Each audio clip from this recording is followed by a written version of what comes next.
इस वीडियो में हम लोग क्लास 8 के घन और घनमूल चैप्टर के प्रश्नमाला 3B के सभी साधित प्रश्नों को डिस्कस करेंगे। चलिए शुरू करते हैं।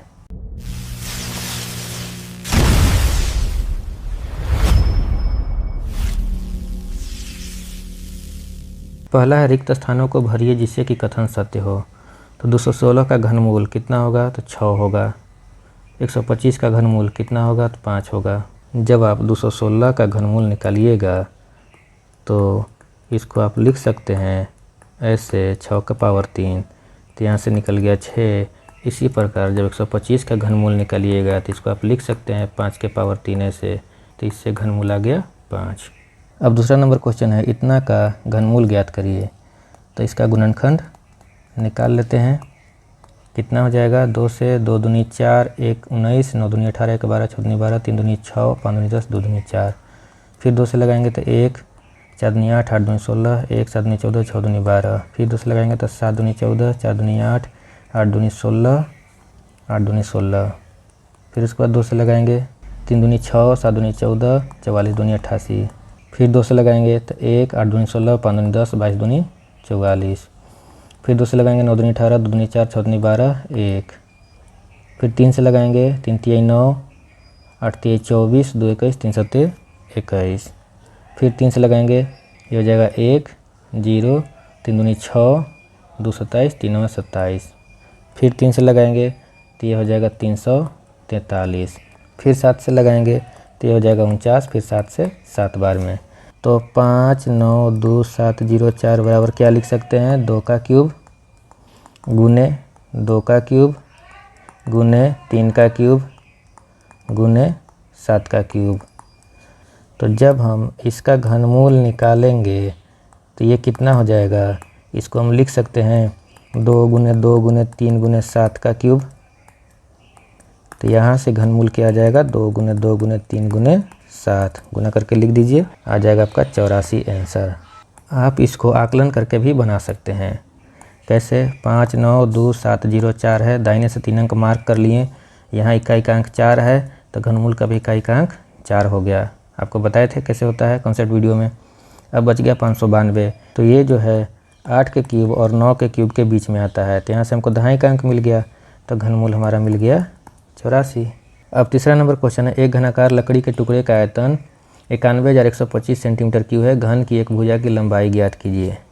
चलिए बनाते हैं। तो घन का आयतन दे दिया है कितना? 91,125 सेंटीमीटर क्यूब। तो घन का आयतन क्या होता है? भुजा का क्यूब होता है।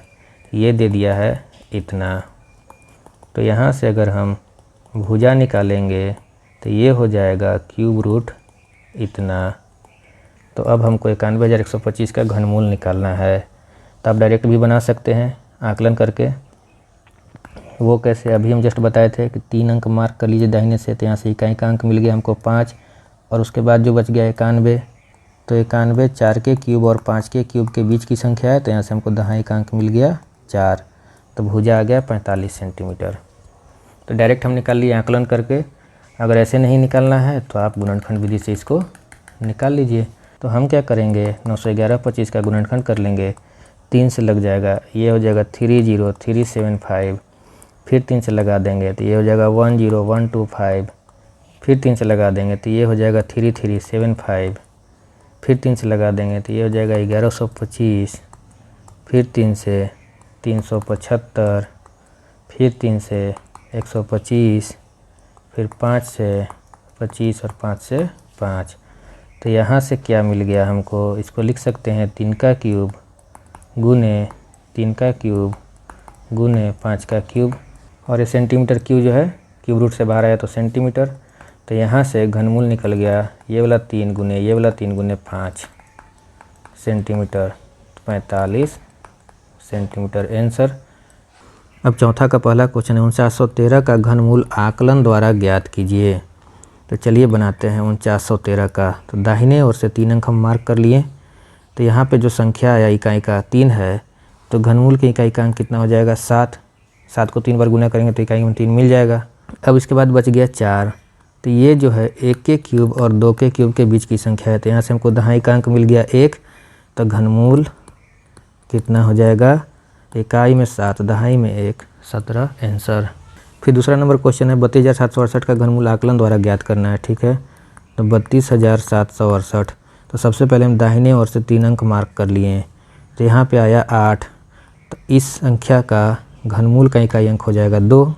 और यहाँ ये जो संख्या 32 बचा हुआ है ये 3 के क्यूब और 4 के क्यूब के बीच की संख्या है, तो यहाँ से हमको दहाई का अंक मिल गया 3, तो घनमूल कितना हो गया, इकाई का अंक 2, दहाई का अंक 3, 32 आंसर। अब 5वां क्वेश्चन है निम्नलिखित संख्याओं को विषम संख्याओं के योग के रूप में व्यक्त करिए। तो पहला क्वेश्चन है 7 का क्यूब।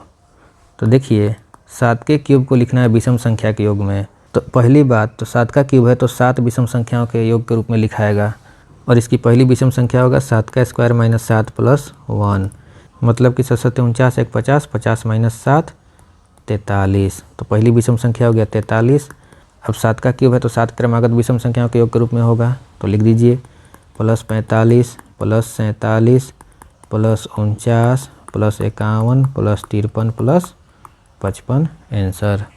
अब 9 के क्यूब को विषम संख्याओं के योग के रूप में लिखना है, तो चूँकि 9 का क्यूब है इसलिए 9 क्रमागत विषम संख्याओं के योग के रूप में लिखाएगा, जिसमें इसकी पहली विषम संख्या हो जाएगी 9 का स्क्वायर माइनस 9 प्लस 1, तो ये कितना हो गया 9 9 81 1 82, 82 में से 9 गया 73, तो इसकी पहली विषम संख्या 73 और 9 का क्यूब है तो 9 क्रमागत विषम संख्या के योग के रूप में लिखाएगा, तो लिखते हैं 73 plus 75 plus 77 plus 79 plus 81 plus 83 plus 85 plus 87 plus 89 answer.